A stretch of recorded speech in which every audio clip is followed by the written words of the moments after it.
መንሱር ጀማል በድጋሚ ከሰዓት በኋላ ፍርድ ቤት ቀርቦ ነበር። ጠዋት እነ ሰራዊት ፍቅሬ ዋስትና እንደተፈቀደላቸውና መንሱር ጀማል ደግሞ መከልከሉ የሚታወቅ ነው። ይህን ተከትሎ ከሰዓት በኋላ ቲክታከሩ መንሱር ጀማል ከጠበቆቹ ጋር ፍርድ ቤት ቀርቦ ነበረ። በሌላ በኩል የፊንቴክ ተበዳዮች ተቃውሟቸውን እያሰሙ ይገኛሉ። ወደ ፍትህ ሚኒስቴር ሄደው ጩኸታቸውን አሰምተዋል። ለምን መፍትሄ ሳናገኝ የዋስትና ጉዳይ ይፈቀዳል በሚል በዛሬ ረፋዱ የፍርድ ቤት ሂደት ከተከሳሾች መካከል ካሊድ ናስርና አብርሃም ግዛው በ400 ሺህ ብር እንደዚሁም ሰራዊት ፍቅሬ፣ ሰለሞን ቦጋለ፣ ይገረም ደጀኔም፣ ዳንኤል ተገኝ የተባሉት አርቲስቶች ደግሞ በ500 ሺህ ብር በማስያዝ በዋስ እንዲወጡ ውሳኔ ሰጥቷል። ስለዚህ ካሽ ነው አስይዘው መውጣት የሚችሉት ማለት ነው።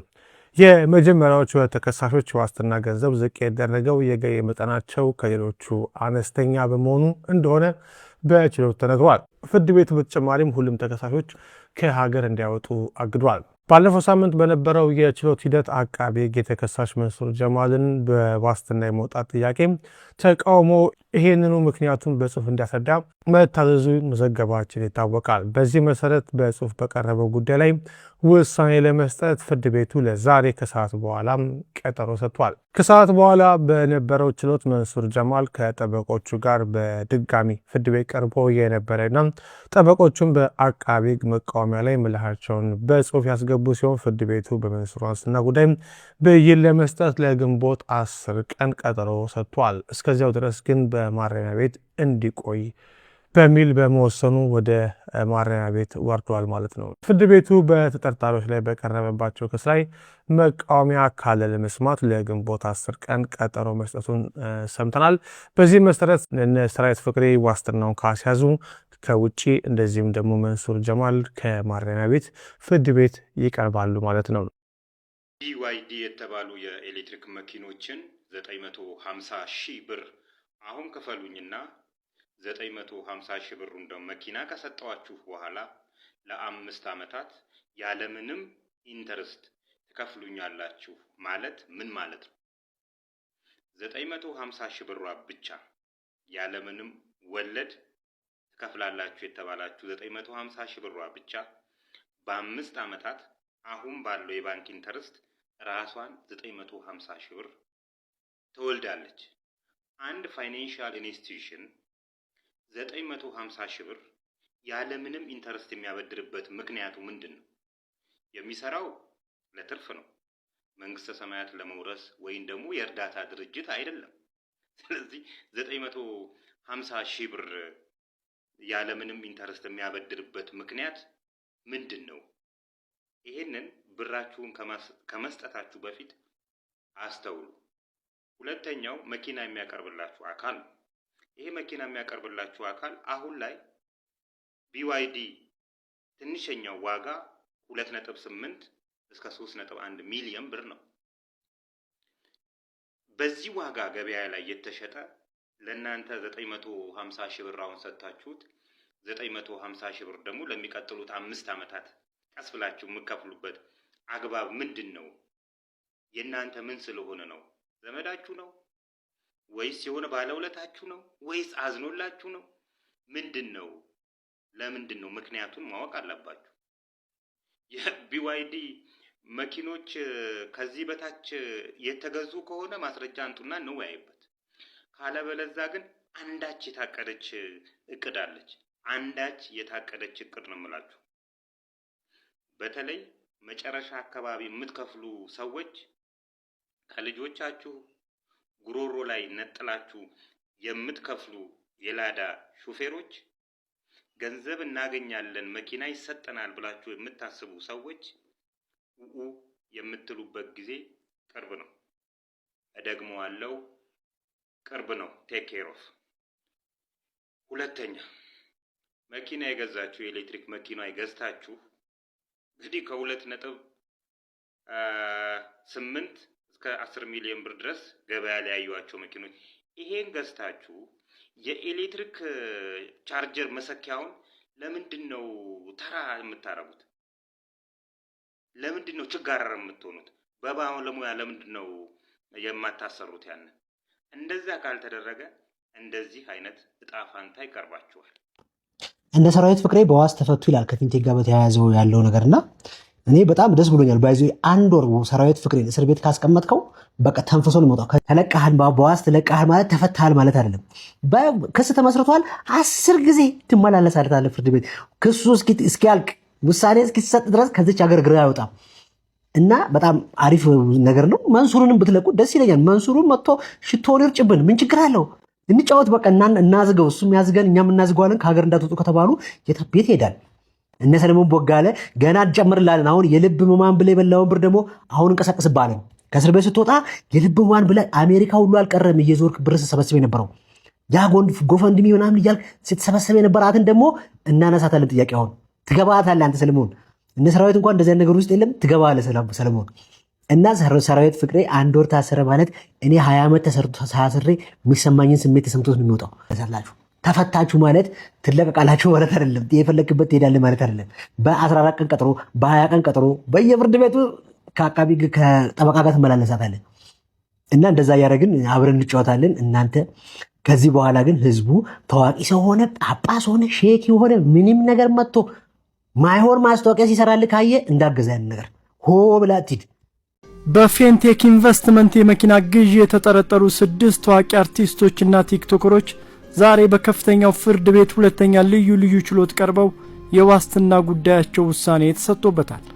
በዛሬ ረፋድ የፍርድ ቤት ሂደት ከተከሳሾች መካከል ካሊድ ናስርና አብርሃም ግዛው 400,000 ብር እንዲሁም ሰራዊት ፍቅሬ፣ ሰለሞን ቦጋለ፣ ይገረም ደጀኔና ዳንኤል ተገኝ ብር 500,000 ብር በማስያዝ በዋስ እንዲወጡ ውሳኔ ተሰጥቷል። የመጀመሪያዎቹ 2 ተከሳሾች የዋስትና ገንዘብ ዝቅ የተደረገው የገቢ መጠናቸው ከሌሎች አነስተኛ በመሆኑ እንደሆነ በችሎት ተነግሯል።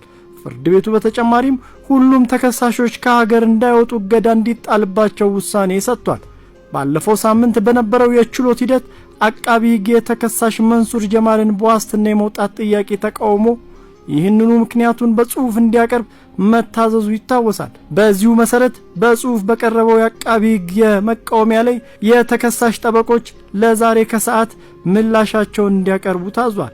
ባለፈው ሳምንት አቃቢ ሕግ አብዛኛው ተከሳሾች ላይ በሰጠው አስተያየት የተጭበረበረው 1.9 ቢሊዮን ብር እንደመሆኑ ያንን መጠን ግምት ውስጥ ያስገባ የገንዘብ ዋስ አስይዘው ቢወጡ አልቃወምም፣ ነገር ግን ከሀገር እንዳይወጡ እግድ ይሰጥልኝ ሲል መጠየቁ ይታወሳል። ሰበር ዜና ከመንሱር ጀማል ውጭ በፊንቴክ ኢንቨስትመንት ግሩፕ የማጭበርበር ወንጀል ተጠርጥረው ታስረው የነበሩ ታዋቂ ግለሰቦች እንዲሁም ደግሞ ቲክቶከሮች በዛሬው ዕለት በገንዘብ ዋስትና ከስር መፈታታቸው ነው እየተነገረ የሚገኘው። ከዚህ ቀደም እንደሚታወሰው በፊንቴክ ኢንቨስትመንት ግሩፕ አማካኝነት እውቅናቸው እንዲሁም ደግሞ ታማኝነታቸውን በመጠቀም ማህበረሰቡን ለገንዘብ መጭበርበር ዳርገውታል በማለት ታዋቂ ግለሰቦች እንዲሁም ደግሞ ቲክቶከሮች በቁጥጥር ስር ውለው እንደነበረ የሚታወስ ነገር ነው። ከመንሱር ጀማል ውጭ ከታሰሩ ታዋቂ ግለሰቦች መካከል አርቲስት ሰራዊት ፍቅሬ፣ ይገረም ደጀኔ እንዲሁም ደግሞ ሰለሞን ቦጋለና ዳንኤል ተገኝ ማለት ነው በ500,000 ብር የገንዘብ ዋስትና ከእስር እንደተፈቱ ነው እየተነገረ የሚገኘው። በተጨማሪም ደግሞ እንደ ወንድም ካሊድ እንዲሁም ደግሞ አብርሃም ግዛው ማለት ነው በተጨማሪ በ400,000 ብር የገንዘብ ዋስትና ከእስር መለቀቃቸው እየተነገረ ይገኛል። እነዚህ ግለሰቦችም እንግዲህ ከእስር በተለቀቁበት ሰዓት በውጭ ሆነው የፍርድ ቤት ሂደታቸውን እንዲከታተሉ እንዲሁም ደግሞ የፍርድ ቤት ሂደቱ እየተደረገ ባለበት ሰዓት ማለት ነው ከሀገር እንዳይወጡ ጭምር እገዳ እንደተጣለባቸው ነው እየተነገረ የሚገኘው። በተጨማሪም ደግሞ መንሱር ጀማል በአቃቢ ሕግ በቀረበበት ጽኑ የሆነ ተቃውሞ ምክንያት ፍርድ ቤቱ ውሳኔ ለመስጠት ተለዋጭ ቀጠሮ መስጠቱ ነው እየተነገረ የሚገኘው። በሌላ ዜና ቤታችሁ ውስጥ ያለው ፍራሽ አርጅቶባችሁ እንዲሁም ደግሞ ወገባችሁን እያሳመማችሁና ለመጣል ተቸግራችኋል፣ እንዲሁም በተጨማሪ ደግሞ ለመቀየር አሁን ፕሮግራማችሁ አይደለም። እንግዲያውስ ፎም ኤክስፐርቶች ቤታችሁ ውስጥ ያለውን ፍራሽ ይዛችሁት ኑ ወደ አዲስነት እንቀይርላችኋለን። እንደፈለጋችሁት እንዲሁም ደግሞ እንደ ምርጫችሁ መሀል ላይ ሪል የሆኑ ቦንዲዶች እንዲሁም ደግሞ ሃይ ዴንሲቲ የሆኑ ኳሊቲ የሆኑ ፍራሾችን በመሀል እንጨምርላችኋለን። እንዲሁም በተጨማሪ ደግሞ ወደ ፈለጋችሁት እናድስላችኋለን። የጨርቅ አማራጮችን በእጃችን ላይ አሉ። ፍራሻችሁ እንዲሁም ደግሞ የሶፋ መቀመጫችሁን ከመጣላችሁ በፊት እኛን አማክሩን ይሏችኋል ፎም ኤክስፐርቶች። እዚህ ጋር አስቀምጥኩላችሁ ስልክ ቁጥር እየደወላችሁ ቤታችሁ ውስጥ ያለውን ያረጀውን ፍራሻችሁን ወደ አዲስነት መቀየር ትችላላችሁ። ስልካችሁን አስቀምጬላችኋለሁ እየደወላችሁ እነሱ ማማከራችሁ እንዲሁም ደግሞ ፍራሻችሁን መቀየር ትችላላችሁ። በሌሎች አዳዲስ መረጃዎች አሁን በድጋሚ መልሳሉ። የፕላስ ምልክቷን መጫናችሁን አትርሱ። መልካም ቀን ይሆንላችሁ። ሰበር ዜና ተሰምቷል። አርቲስቶቹ በዋስትና እንዲፈቱ ተወስኗል። በፊንቴክ ኢንቨስትመንት የማጭበርበር ወንጀል ጠርጥረው በቁጥጥር ስር ውለው የነበሩ ታዋቂ አርቲስቶችና ቲክቶከሮች በ400 ሺና 500 ሺህ ብር የገንዘብ ዋስትና ከእስር እንዲፈቱም ፍርድ ቤቱ በዛሬው ዕለት ወስኗል። ይሁን እንጂ ተጠርጣሪዎቹ ከሀገር እንዳይወጡም የእግድ ትዕዛዝ የተላለፈባቸው ሲሆን አምስተኛ ተከሳሽ በሆነው በቲክቶከር መንሱር ጀማል ላይ ግን አቃቤ ሕግ ዋስትና መብቱን በመቃወሙ ምክንያት ችሎቱ ውሳኔ ለመስጠት ተለዋጭ ቀጠሮም ሰጥቷል። አዳዲስና ፈጣን ወቅታዊ መረጃዎች እንዲደርሳችሁ የፕላስ ምልክቷን እየነካችሁ ፎሎ ያድርጉም። ከፊንቴክ ጋር ተያይዞ በእስር ላይ የሚገኙት እነ ሰራዊት ፍቅሬ የዋስ መብታቸው እንደተፈቀደላቸው ከዚህ በፊት ነግሬያችሁ ነበር። ነገር ግን የሚያስይዙት የዋስትና ገንዘብ ወይም ደግሞ ብሩ ሴት አልተደረገም ነበር፣ አልተወሰነም ነበር። እናም ዛሬ ላይ ማለትም ሰኞ ቀን ማለት ነው ይሄ የዋስትና ገንዘብ ሴት ተደርጓል ወይም ደግሞ ምናልባት ማስያዝ እንዳለባቸው ተወስኗል። 400 ሺህ ብርና 500 ሺህ ብር እንዲያስይዙ ተወስኗል። በዚህ መሰረት ሰራዊት ፍቅሬ፣ አርቲስት ሰለሞን ቦጋለ፣ ይገረም ደረጀኔና አርቲስት ዳንኤል ተገኝ እንግዲህ እያንዳንዳቸው 500 ሺህ ብር የዋስትና ገንዘብ እንዲያስይዙ ተብሏል። አብርሃም ግዛውና ካሊድ ናስር ደግሞ እያንዳንዳቸው 400 ሺህ ብር እንዲያስይዙ ተወስኗል። የኔ ኮንተንት አንዲት ስህተት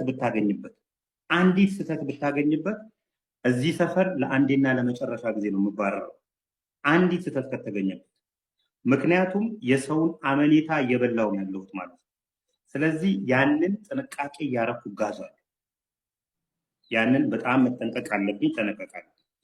እንደነገርኩ ከዚህ በፊት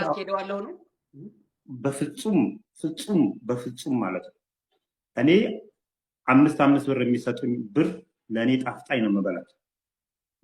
በዚህ አጋጣሚ እኔ የኢትዮጵያ የሌብነትን መጥቶ ካከፋፈሉ መስሪያ ቤቶች መካከል 2ቱን ሰርቻለሁ ብያለሁ። እዛ ውስጥ እድሉ ነበር፣ ትላልቅ እድሎች ነበሩ። ሜቢ በአካል ስንገናኝ የምነግርህ በጣም ትላልቅ እድሎች ነበሩ። ያን ባለማድረጌ ምክንያት ተመትቼ ሆስፒታል ተኝቻለሁ፣ ጳውሎስ ሆስፒታል ተኝቻለሁ። ያንን አቋም ነው ይዤ የሚሄደው። አሁን በቅርብ በተከሰተው ጉዳይ ላይ አቶ ዳንኤል ዮሐንስ ራሱ ደውሎልኝ ሰዎች 20 ሚሊዮን ብር እንስጠውና ይሄንን እንትን ያቁም ብለውኛል። ልስጣቸው ወይስ አንተ ተነጋግረህ ነው ብሎኛል። ከዚህ በፊትም ተናግሬያለሁ። ይሄን 20 ሚሊዮን ብሩን አንጣና አቆማለሁ በቃ ማለት ይቻላል። በቃ ከዚህ በለጠ ምን እንትናል? ከዚህ በላይ የሚሰጥ ሰው አለ? የለም እኮ ከዚህ በላይ። አሁን እኔ እንደዚህ ማለት ትንሽ ይከብዳል በዚህና ይሄ እነዚህን እድሎች እንኳን አልተጠቀምኩባቸውም። እንኳን አንጡና ኬዛችሁን እተውላችኋለሁ ልላቸው ተውና። ስለዚህ ሰው የማሰብ መብቱ የተጠበቀ ነው። ማሰብ ግን ወደ እንትን ሲወጣ ማስረጃ ያስፈልጋል። ማንንም ሰው ብዬ ከሆነ እኔ ከዚህ ሰፈር እባረራለሁ። ይሄ ሰፈር ደግሞ ዘላለማዊ ህይወቴ ስለሆነ የምቀናበት ርስቴ ነው ብዬ አስባለሁ። በዚህ ውርስ ርስቴ ነው፣ ለልጆቼ የማስተላልፈው ርስት ያለኝ ይሄ ቦታ ነውና በአግባቡ ዲሲፕሊን በጠበቀ መልኩ ይዤው ሄዳለሁ። በፍጹም አላባክነውም ይሄን እድል።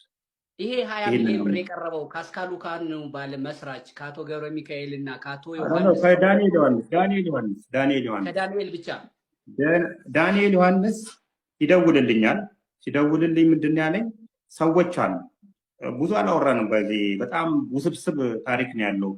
ፊንቴክን ብቻ ብንመዝ 300-400 ገጽ እንደ ድሮ ፓወሩ ቢኖረኝ ብጽፈው ደስ ባለኝ ይወጣዋል።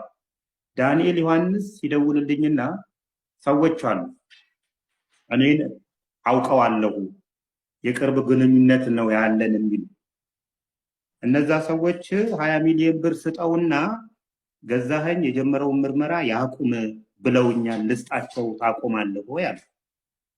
ለነሱ ነው የሚሰጠው ለአንተ ነው? ያው በእነሱ በኩል ለምን እንዲያደርሱ ነው። እሺ እኔ ከነዛ ሰዎች ጋር ምንም አይነት ግንኙነት የለኝም፣ አላቃቸውም። ሲጀምር ሲያሰኛቸው ሲያስፈራሩ ሲያሰኛቸው ሲለምኑ የነበሩ ሰዎች ናቸው፣ ሎቢዎች ናቸው እነዛ ሰዎች። አሁንም በግምት እንጂ እንደዚህ ናቸው ልልህ አልችልም። እነዚህን እንኳን ቢያንስ የራሳቸውን ድርሻ ቢወስዱ 10 ሚሊዮን ብር እጄ ይደርሳል። ይሄ ጅልነት አይደለም፣ ባይዙ እምቢ ማለት ጅልነት አይደለም፣ ከንጹህነት የሚመነጭ ነው።